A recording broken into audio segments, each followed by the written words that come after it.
Mesdames,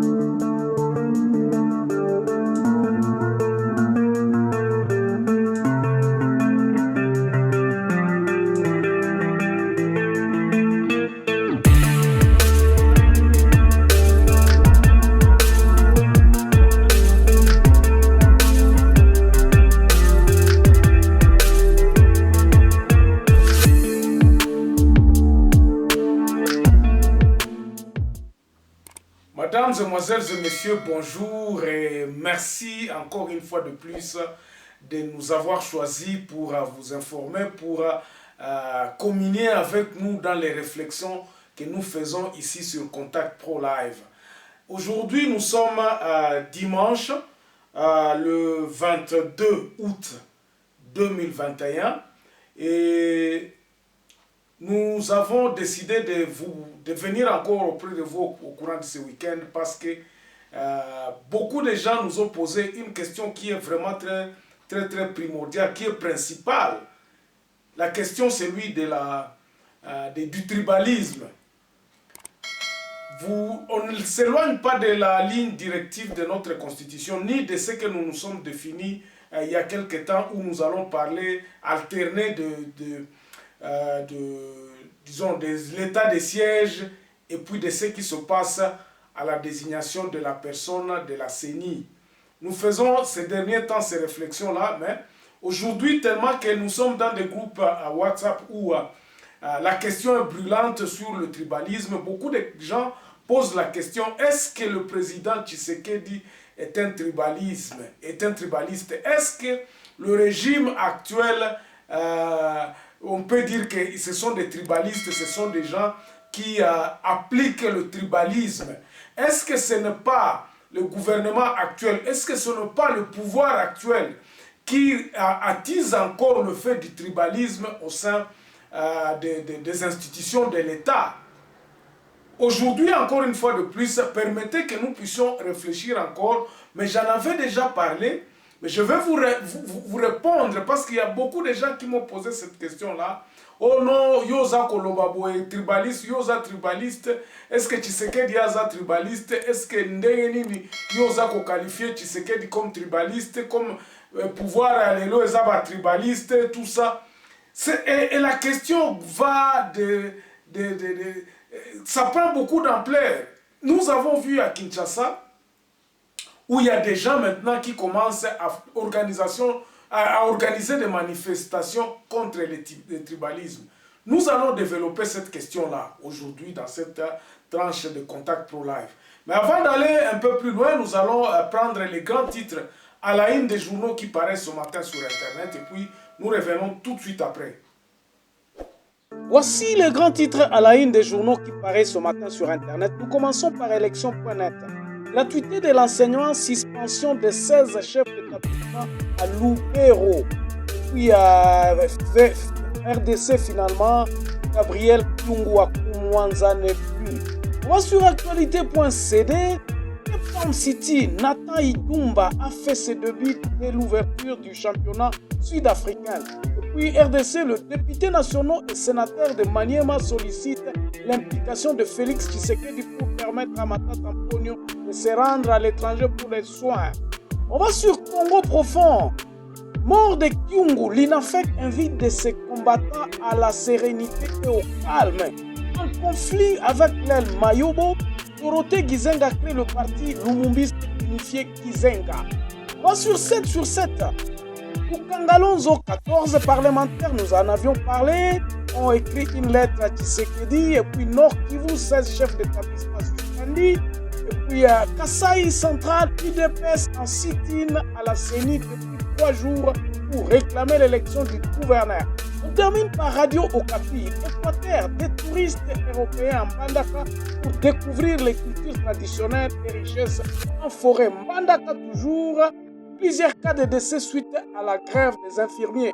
Notabilité de l'Équateur. Merci, on se revoit demain dans un nouveau numéro. Au revoir. Chacun d'entre nous appartient à sa tribu. Mais Toboy tribalisme. Chacun a son clan. Toboy clanisme. Chacun a sa région d'origine. Toboy régionalisme. Et Kolba, Sokoba Tioawa, commissaire d'état cabinet mobimba bele tribune yo nini oyo nini tribalisme okoyoka bien okozala tranquille okozala malamu obele bato na tribune yo pene na yo oyo toboyi tina nini ebebiselaki biso mboka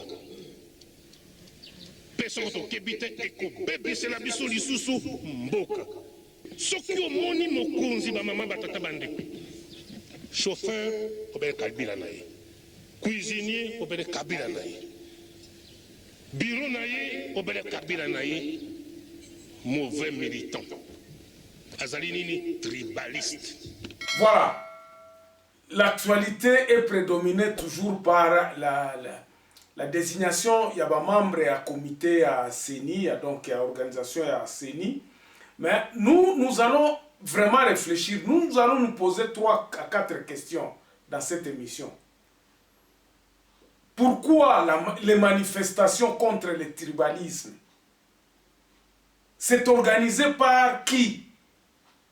Vous n'êtes pas sans le savoir. Je crois que bateau bazana internet ezana bateau bazole kanaba émission que non ba organiser ba caravane, ba organiser ba manifestation, bateau bazala contre tribalisme. Nous allons réfléchir sur cette question-là. Donc comprendre le tribalisme zanini. Quand est-ce que quelqu'un peut être appelé tribaliste? Qui doit dénoncer le tribalisme? C'est nous le peuple. Commençons par là. Biso ba peuple ne faut dénoncer tribalisme. Tribalisme tokomona ngo ndenge nini. C'est ça la question principale. Tokomona tribalisme ndenge nini. Mobutu nous avait bien dit que totika makambo ya tribalisme. Quand Mobutu parlait du tribalisme, il parlait de quoi? Il parlait de bakonzi oyo tango baza konomé au ministre mokonzi ou bien tango za président batu ya tribu na yo kakande mutoko désigné banda na cabinet na yo ezala na place nyonso oyo za na pouvoir akotia mutu oko préféré otia mutu ya tribu na bino azala na maele ya kosala musala wana azala na maele wana te pourvu que azala mutu na bino azala mutu ya tribu na bino. Et yaka ndenge nini? C'est ça la question qu'on doit se poser.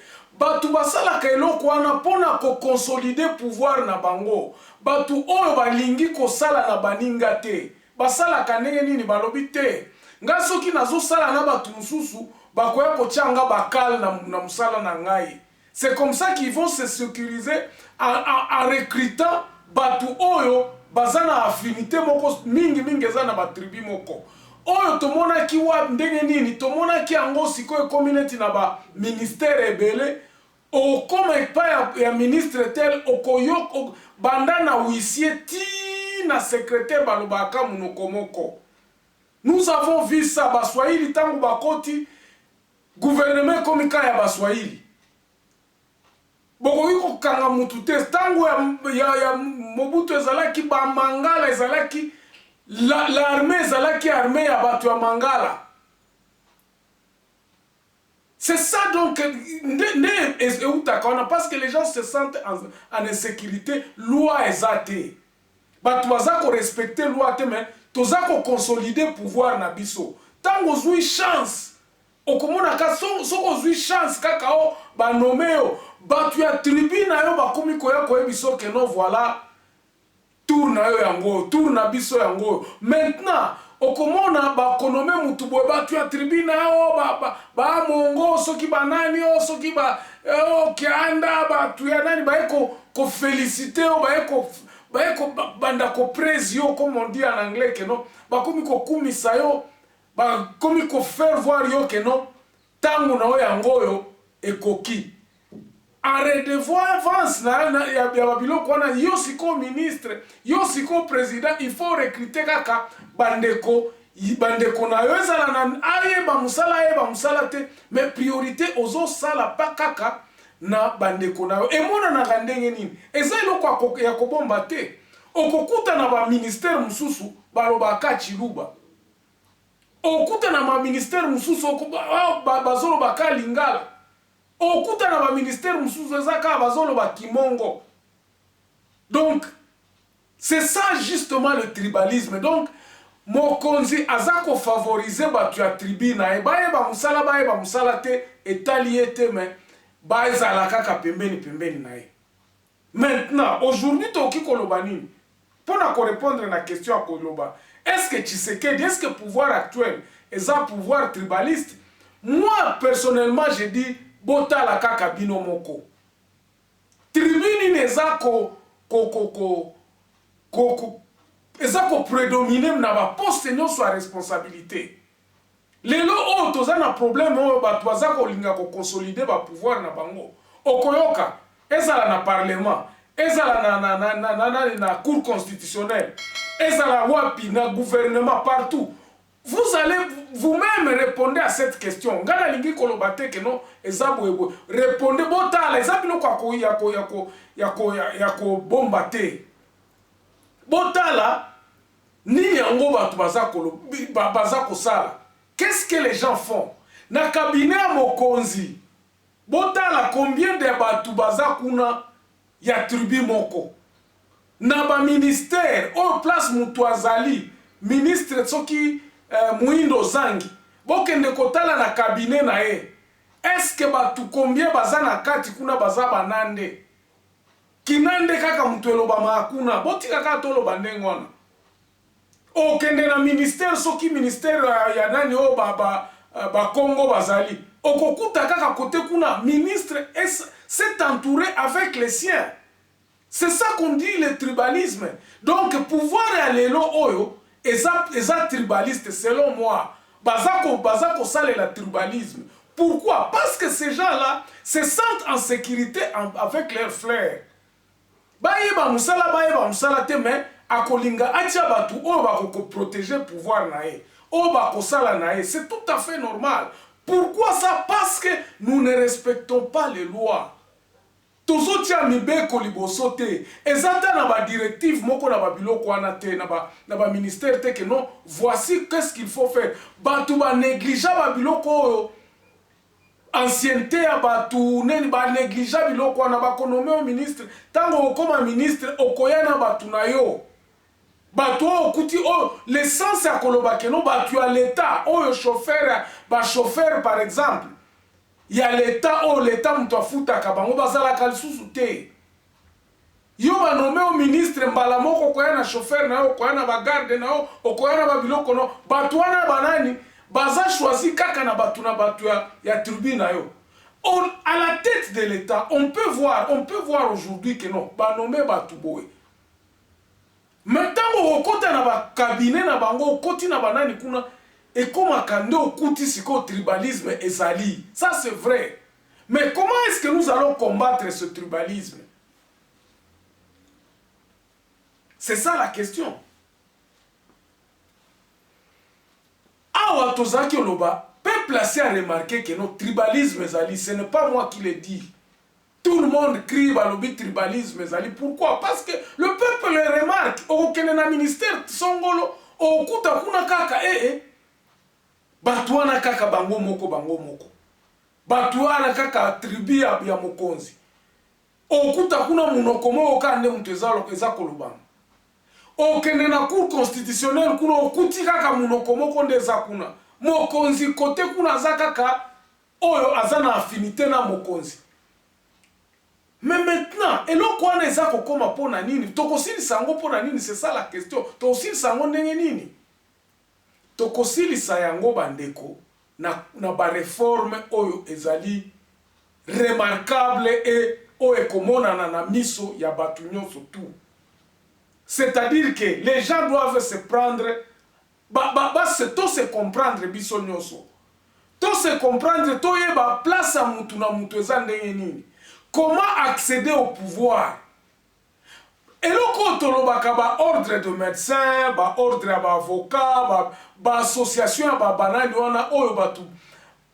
Côté oyo en Afrique du Sud par exemple, les alakana ba think tank, ba ingénieur. Oyo ba yebani par exemple que no baza association ba ingénieur.